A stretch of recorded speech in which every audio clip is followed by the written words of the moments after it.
500, 400, 450, 550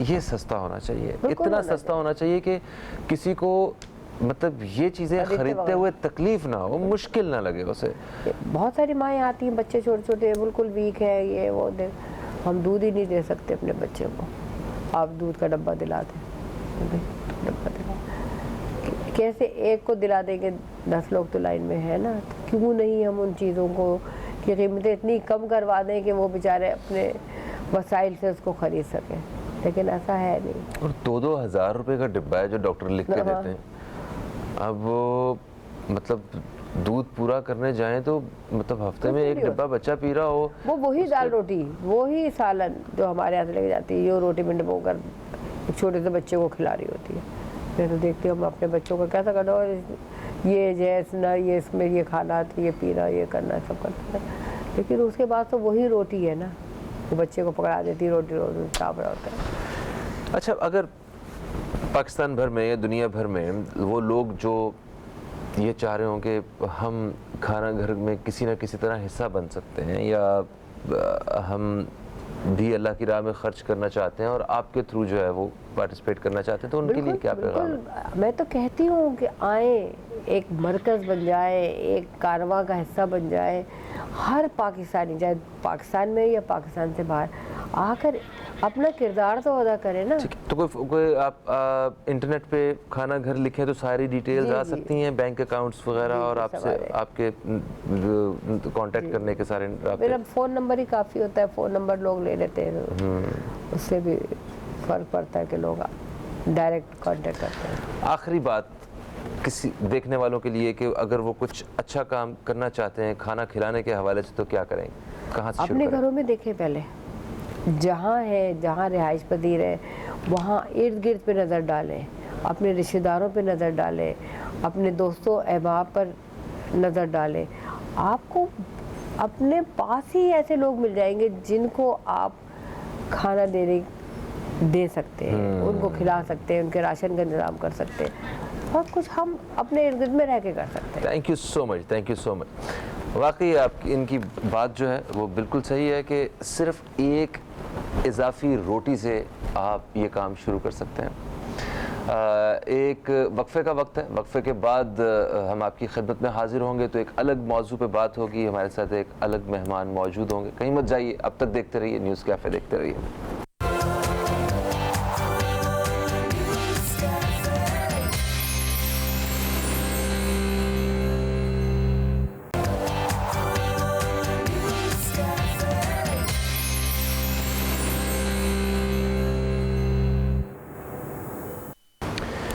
ایک وقفے کے بعد آپ کو پھر سے خوش آمدید. آپ دیکھ رہے ہیں نیوز کیفے, میں ہوں فہیم عباس, اور نیوز کیفے میں ہم پروگرام کے دوسرے حصے میں داخل ہو گئے.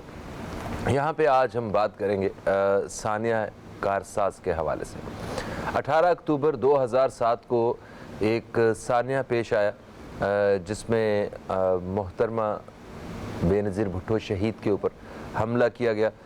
ایک خودکش حملہ آور کی وجہ سے کافی جانیں گئی وہاں پہ, اور ایک عجیب سا ماحول جو ہے وہ اس وقت پیدا ہو گیا.